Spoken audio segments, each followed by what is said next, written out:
بسم اللہ الرحمن الرحیم۔ ناظرین کی خدمت میں ایک بار پھر سلام عرض کرتے ہیں۔ اسلامی جمہوریہ ایران کے خلاف امریکہ و اسرائیل کے جارحیت کے تقریباً 40 دن مکمل ہو چکے ہیں، اور اس دوران امریکہ نے اسلامی جمہوریہ ایران کی جانب سے دیے گئے 10 نکات پر مشتمل معاہدے کو تسلیم کیا ہے، اور جمعے کو اس سلسلے میں پاکستان میں بات چیت ہونے جا رہا ہے۔ تو اس حوالے سے نہ صرف پورے عالم اسلام میں بلکہ ضلع کرگل کے مومنین میں بھی بڑی حد تک خوشی اور راحت محسوس کیا جا رہا ہے۔ اس وقت ہمارے ساتھ موجود ہے جامع امام خمینی کے پرنسپل حجت الاسلام والمسلمین شیخ محمد حسین لطفی، جو اس تناظر پر، ان حالات پر روشنی ڈالیں گے۔ سب سے پہلے آپ کا بہت بہت شکریہ کہ آپ نے وقت دیا وائس اللہ کو۔ سر، جو امریکہ نے اسلامی جمہوریہ ایران کے جو 10 نکات پر مشتمل جو پوائنٹس رکھے تھے، ان کو تسلیم کر کے جنگ بندی کا انہوں نے اعلان کیا ہے، تو اس پہ کیا کہیں گے آپ؟ بسم اللہ الرحمن الرحیم وبہ نستعین وهو خیر الناصر والمعین وصلی اللہ علی محمد وآلہ الطیبین الطاہرین۔ قال اللہ تبارک و تعالی فی القرآن المجید بسم اللہ الرحمن الرحیم انا فتحنا لک فتحا مبینا۔ سب سے پہلے تو میں کل رہبر عزیز شہید انقلاب اسلامی کی چہلم کی مناسبت سے جس کو خون بعثت کا نام دیا گیا ہے جمہوریہ اسلامی ایران میں، تو اس کا مقصد بھی یہ ہے کہ بعثت، تو آپ لوگ اس لفظ سے آپ آگاہی رکھتے ہیں، بعثت پیغمبر، بعثت رسالت جو بتایا جاتا ہے۔ بعثت کا معنی یہ ہے یعنی اٹھنا اور کسی تحریک کو زندہ کرنا۔ تو رہبر معظم کی شہادت جو آج سے 40 دن پہلے ہوئے ہے، اس میں رہبر معظم جو ہے ان کا فکر، ان کا سوچ، ان کا مشن، ان کا مکتب جو ہے جس طرح وہ زندے تھے اس سے بھی زیادہ اب ابھار کر جو پوری دنیا میں معرفی ہو چکا ہے، اور پوری انسانیت میں جو یہ بیداری آ چکا ہے۔ تو اس مناسبت سے میں سب کو تسلیت عرض کرتا ہوں ان کی چہلم کی مناسبت سے۔ اور جس طرح رہبر معظم خود فرماتے تھے کہ اگر ملت ایران ان کا تمام تر کامیابیوں کے قلے کو چھو سکتے ہیں جو نہ پیغمبر کے زمانے میں نہ کسی اور زمانے میں اس قلے تک پہنچ پائے، اگر وہ میدان میں ڈٹے رہیں اور استقامت کرے تو یقیناً اس قلے تک پہنچ سکتے ہیں۔ تو یہ آج امت شہید پرور ایران نے عملی طور پر دکھا دیا ہے کہ وہ قوم ہیں جو میدان میں استقامت اور مقاومت کے ساتھ 40 دن رات وہ میدان میں ڈٹے رہے، استقامت کیے، اور اسی طرح ایران کے رزمندگان اور مجاہدین نے اپنے اسلحے کے ذریعے سے، اپنے میزائل کے ذریعے سے، اپنے ڈرون کے ذریعے سے امریکہ اور مستکبرین عالم کو اس حد تک ان کی تمام تر مفادات اور کو ختم کیا کہ آج وہ مجبور ہو گئے کہ ایران کی جو 10 نکاتی منصوبہ تھا اس کو ٹرمپ نے کہا کہ یہ قابل قبول ہے، ہم اس پر بات چیت کرنے کے لیے تیار ہے۔ ایک بات تو آپ کو واضح ہونا چاہیے کہ ابھی جنگ ختم نہیں ہوئے ہیں، بلکہ یہ 2 ہفتے کے لیے سیز فائر کیا ہے، اور جمہوریہ اسلامی ایران کے رزمندگان نے فرمایا، انہوں نے بتایا کہ ہمیں امریکہ اور ان کے جو مسئولین ہیں ان پر ذرہ برابر بھی اعتماد نہیں ہے، ہم ذرہ برابر ان پر بھروسہ نہیں کرتے ہیں، ہم بالکل انگوش بے ماشے ہیں، یعنی کہ وہ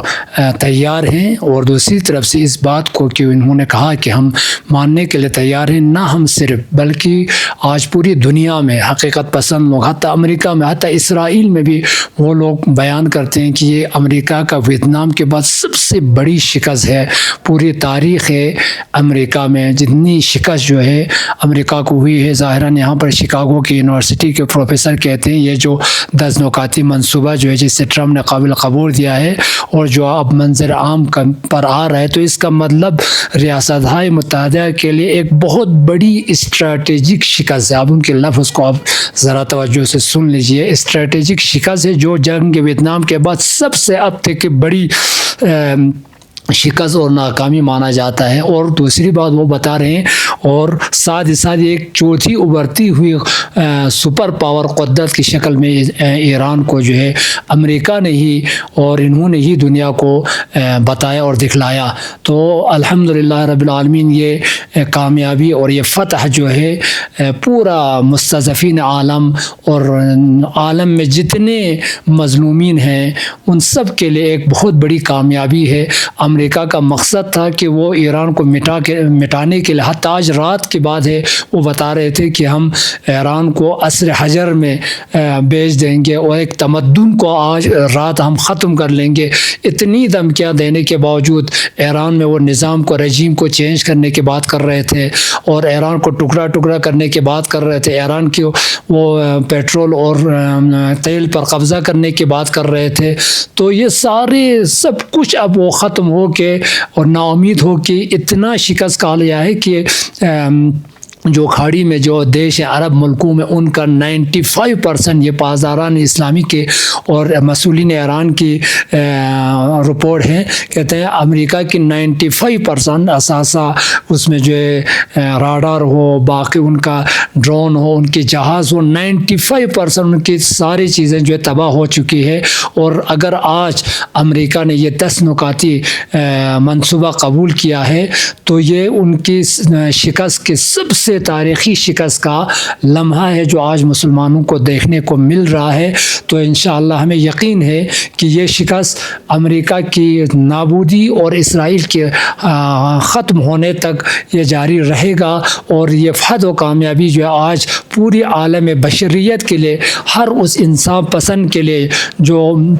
آزادانہ مستقل طور پر زندگی کرنا چاہتے ہیں ان کے لیے مبارکباد ہیں۔ آج کے بعد امریکہ جو ہے اس کا جو سپر پاور کا ڈول پیٹ رہا تھا، دنیا کو بتا رہا تھا کہ ہمارے ڈرون F-35 اس طرح کا کوئی دیکھ نہیں سکتا، یہاں تک کہ خدا بھی اس کو دیکھ نہیں سکتا، لیکن ایران کے غیور قوم نے خداوند متعال کی لطف و کرم اور پاور اور قدرت الہی کے ذریعے سے ان کو ایسے شکست سے دوچار کیا ہے۔ نہ آج صرف مسلمان، نہ صرف آزاد انسان، بلکہ امریکہ میں جو موجود سینئر صحافی ہیں اور باقی دیشوں میں اور ہمارے پوری دنیا میں جو آزاد پسند انسان ہیں وہ سب بتا رہے ہیں ایک آج امریکہ کے لیے پورا اسٹریٹجک تسلیم کیا ہے ایران کی جو 10 نکاتی اس کو قبول کیا ہے۔ اس کا معنی جو ہے شرم اور سر جھکا کے اس کو اس جنگ سے ہٹنا پڑا ہے۔ تو انشاءاللہ ہمیں یقین ہے کہ جلد از جلد جو ہے ان کی یہ شکست مزید اس سے بڑھ کر جو ہے ان کا اس صفحہ ہستی سے مخصوصاً اسرائیلی جنایت کار کا وجود ہی ختم ہو کر پورے مسلمانان عالم کو عالم میں جشن منانے کی ہمیں توفیق ہوگا۔ اور ہم اسی امید کے ساتھ کہ یقیناً ملت ایران اس بات کی مبارکبادی کے مستحق ہیں، انہوں نے حقیقی معنوں میں پوری دنیا کو بتلا دیا کہ اگر ایک قوم جو ہے ظالم کے مقابلے میں اگر کھڑے رہے تو کوئی بھی سپر پاور ان کو شکست نہیں دے سکتا ہے۔ اگر ایک سپر پاور موجود ہے تو وہ اللہ ہے، اگر اللہ پر بھروسہ کرے تو کوئی بھی ٹیکنالوجی کسی بھی حد تک وہ پیش رفتہ ہو تو وہ کبھی بھی خدا کے قدرت کے مقابلے میں وہ ٹک نہیں سکتا ہے۔ یہ آج ایران کے قوم اور ملت اور غیور سربازان اسلام نے اس کو دکھا دیا ہے، چاہے وہ عراق میں ہمارا شعبی ہو، یا یمن میں انصار اللہ ہو، یا لبنان میں حزب اللہ ہو، یا فلسطین میں حماس ہو، ان سبوں نے مل کر جو ہے آج تاریخی شکست جو ہے امریکہ کو دے دیا ہے۔ تو انشاءاللہ ہم سب مسلمانوں کو یہ باعث فخر اور مباحات ہے۔ اور اس جنگ کا سب سے بڑا ایک خصوصیت جو نمایاں خصوصیت یہ ہے کہ پورے مسلمانان کو ایک پلیٹ فارم پر لا کے کھڑا کر دیا، کسی مذہب کے دیکھے بغیر سب ایک ہی پلیٹ فارم پر جمع ہو کر مستقبل عالم کے خلاف میں آواز اٹھائے۔ اور ساتھ ہی ساتھ جو دیش امریکہ کے نوکر بن کے اور اس کا کٹ پتلی بن کر جو مسلمان کے نام پر ایک دبا ہو کر،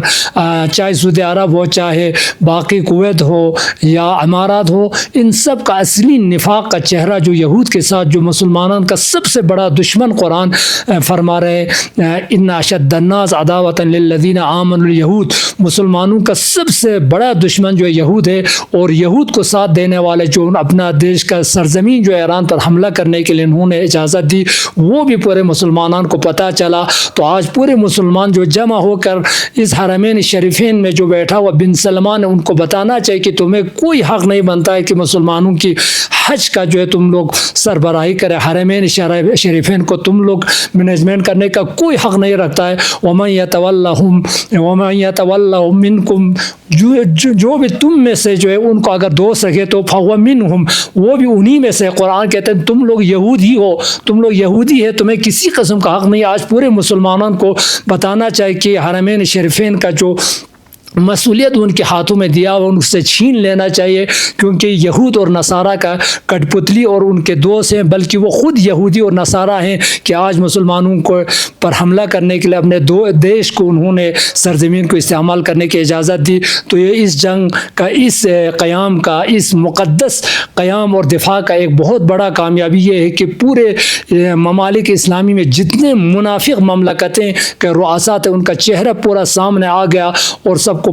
پتہ چلا کہ منافقین کون ہے اور اسلام کے خلاف کون کام کر رہا ہے اور مسلمانوں کے فیور میں کون کام کر رہا ہے اور یہود کے خلاف کون ہے. یہ ہمیں پتہ چلا. خدا ہم سب کو انشاءاللہ اس راہ میں گامزن رہنے کے لیے اور امام ظہور زمان کے ظہور کے مقدمے فراہم کرنے کے لیے توفیق عطا کریں. ایک اہم سوال آپ سے کریں گے اس بیچ میں، یہ جو آج جو اسلامی جمہوریہ ایران کا ایک کامیابی حاصل ہوا ہے امریکہ اور اسرائیل کے خلاف، تو ایسے میں اب دنیا کے مسلمانوں کو، خاص کر عرب ممالک میں بسنے والے مسلمانوں کو، چونکہ ان کے جو حکمران ہیں وہ تو دنیا جانتا ہے کہ وہ امریکہ اور اسرائیل کے غلام بنے ہوئے ہیں، تو ایسے میں ان عوام کی کیا ذمہ داری ہے آج کے بعد؟ کیونکہ اب کھل کے جو عرب حکمران ہیں وہ امریکہ اور اسرائیل کے ساتھ اس جنگ میں بھی دیکھے گئے، تو ایسے میں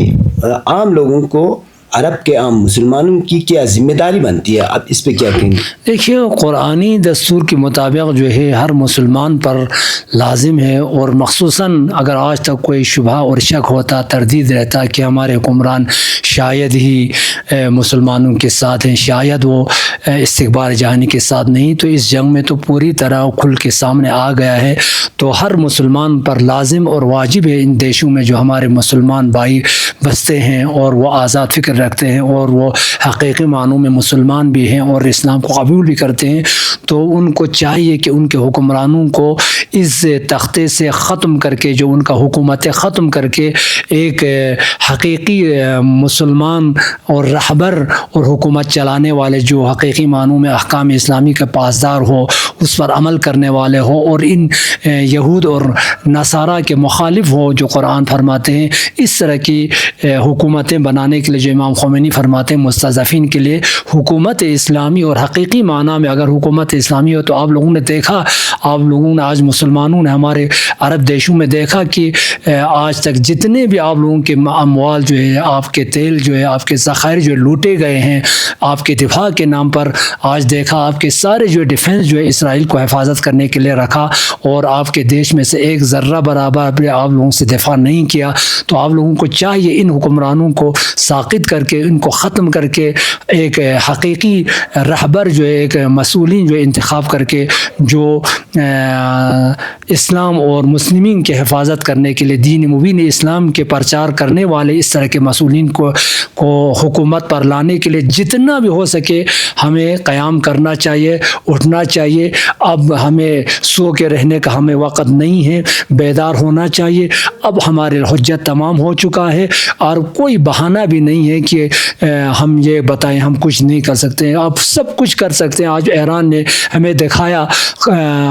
اس ٹیکنالوجی کے مقابلے میں کچھ بھی وہ لوگ امریکہ اور اسرائیل نہیں کر سکتے. آپ لوگوں کے پاس اللہ اکبر کا نعرہ ہے اور اسلام کا یہ الاسلام یعلو ولا یعلی علیہ سب سے برترین اسلام ہے، اس سے اسلام سے بڑھ کر کچھ بھی نہیں ہے. تو آپ اٹھ کھڑے ہو سکتے ہیں. قوموا للہ، اللہ کے لیے قیام کریں، ایک ایک کر کے اور دو دو کر کے ہمیں قیام کر کے ان حکومتوں کو، ان کٹ پتلی حکومتوں کو، ان عرب جو غلام بن چکے ان کو ختم کر کے ایک اسلامی حقیقی معنی میں اسلامی دیش بنانے کی ہمیں ضرورت ہے. پاکستان کے ایک مشہور عالم دین اہل سنت کے ہیں، وہ کہتے ہیں کہ اب دنیا کے مسلمانوں کو حج اور عمرے کا بائیکاٹ کرنا چاہیے، کیونکہ ہمارے پیسے پر ہی، مسلمانوں کے پیسے پر ہی یہ عرب حکمران خاص کر بن سلمان وغیرہ عیاشیاں کرتے ہیں اور امریکہ اور اسرائیل کے غلام بنے ہوئے. تو ایسے میں ہماری ذمہ داری کیا ہے؟ چونکہ حج تو واجب ہے، تو آپ کیا کہیں گے اس پہ؟ دیکھیے حج کا معاملہ اور حج کا مسئلہ ہمارے فرائض اور واجبات میں سے ہیں، تو ہم اس سلسلے میں ہمارے مراجع اعظام ہیں، ہم ان کے نظر اور ان کے جو ہے فتاویٰ کے اس پر اسی حساب سے ہم عمل کرتے ہیں، گرچہ واقعاً ہم اس عالم دین کا بھرپور اس کی سے عقلی اور اپنی احساسات کا ہم حمایت کرتے ہیں اور اس کی قدردانی کرتے ہیں، واقعاً ہے بھی ہے، اگر ہم اپنے احساسات اور اپنے جو عام طور پر جو دیکھا جاتا ہے تو واقعاً ہے بھی ہے، یہ صحیح بات بھی ہے کہ آج سعودی عرب جو پورے مسلمانوں کے حج کے پیسے سے امریکہ کو محافظت کر رہے ہیں، حفاظت کر رہے ہیں اور مسلمانوں پر حملہ کرنے کے لیے اپنے دیش کو استعمال کرنے دیتے ہیں، تو یہ بات تو بالکل ہم ان کی جذبات کے احساسات کے ہم قدردانی کرتے ہیں، لیکن یہ دینی مسئلہ ہے، حج کا مسئلہ ایک فریضہ دینی اور الہی ہے اور اس میں ہم اظہار نظر نہیں کر سکتے، یہ ہمارے مراجع اعظام اور مخصوصاً ہمارے رہبر معظم سید مجتبیٰ خامنہئی صاحب رہبر معظم انقلاب اسلامی ہیں جو پورے عالم اسلام پر نظر رکھے ہوئے ہیں، اگر وہ فرمائیں تو البتہ یہ کوئی نئی بات نہیں ہے، آپ کو پہلے بھی معلوم ہوگا ایک وقت جو ہے برات المشرکین کے دوران سعودی عرب میں ایران کے حجاج پر انہوں نے گولی مار کر تقریباً 70-80 سے زائد افراد حجاج کو شہید کیا تھا، تو امام خمینی رضوان اللہ تعالیٰ علیہ نے حج کو بند کیا تھا، کئی سالوں کے لیے انہوں نے بند کیا تھا، تو یہ ولی فقی کے اختیار میں ہے کہ وہ موقتاً کسی حج کو کسی واجب پر وہ روک لگا سکتا ہے، یہ مصلحت صرف ولی امر مسلمین جو ہے ان کی نظر کے مطابق وہ دیکھ لیں گے، جس طرح وہ فرمائیں گے وہ ان کے اختیار میں ہے، خداوند متعال نے ان کو یہ اختیار دیا ہوا ہے، کسی واجب میں اگر مصلحتی طور پر ٹیمپریری طور پر اگر اس کو بند کرنے کی ضرورت ہو تو وہ فرمائیں گے، تو ہم لبیک کہیں گے انشاءاللہ، یا ہم ان کے نظر پر نظر رکھے ہوئے ہیں کہ وہ جو بھی فرمائیں گے ہم اس کی اطاعت کریں گے واجب حج کے علاوہ جو ہاں، لیکن عمرہ، ہاں واقعاً یہ بات بالکل صحیح ہے، عمرہ اور عمرہ کرنے کے لیے جاتے ہیں یا جو ایک بار حج کیے ہوئے ہیں آ کر کے ان پر تو واجب تو نہیں ہے، تو ان کے لیے تو یقینی طور پر جو ایک اخلاقی، چلو آپ فقہی طور پر ان پر اگر نہ کہیں تو اخلاقی طور پر لازم اور ضروری ہے کہ اب تو اس پوری یعنی اس وقت جو ہے عرب سعودی عرب نے جو کھل کے امریکہ کے ساتھ دیا ہے، تو اب تو مسلمان ہونے کے ناطق ہمیں تو اتنا تو سمجھنا چاہیے کہ اب جا کے پیسہ ان کو دینا ہمارے لیے شرعی طور پر قیامت میں کوئی شاید مجوز نہ ہوگا، ہم مستحبی عمرہ کرنے کے لیے مستحبی حج کے لیے جانے کے لیے شاید خداوند متعال عالم ہم سے یہ سوال کریں گے کہ آپ جو ہے اس دور میں کوئی واجب تو نہیں تھا آپ پر، آپ کے لیے مستحب تھا اور آپ کو پتا تھا کہ یہ سارے پیسے جو مسلمانوں کے خلاف وہ یوز کر رہے ہیں، عیاشی میں استفادہ کر رہے ہیں، اس سے بڑھ کر اس سال تو جمہوری اسلامی ایران ہمارے رہبر معظم کو شہید کرنے کے لیے انہی پیسوں سے انہوں نے اپنے بیس استعمال کر کے ان کے زمین دے کے انہوں نے استفادہ کیا، تو یقینی اگر کوئی مسلمان جس میں ضمیر اور وجدان ہو تو وہ تو کبھی قبول نہیں کرے کہ وہ حج مستحب کے لیے جائے یا عمرہ مستحبی کرنے کے لیے وہ جانے کے لیے وہ ضمیر اس کا قبول نہیں کرے گا، تو ہر مسلمان کا فرض ہے کہ وہ اس سلسلے میں ڈیپ سے سوچیں، وہ اپنے احساسات پر یہ قابو کر کے دیکھ لیں واقعا اس حالات میں کیا ہمیں کرنا چاہیے۔ بہت بہت شکریہ شاہ صاحب، حالیہ امریکہ اسرائیل اور ایران کے درمیان جو جنگ ہے ان پہ اور جنگ بندی پر تفصیل سے روشنی ڈال رہے تھے، آپ کا بہت بہت شکریہ۔ شکریہ۔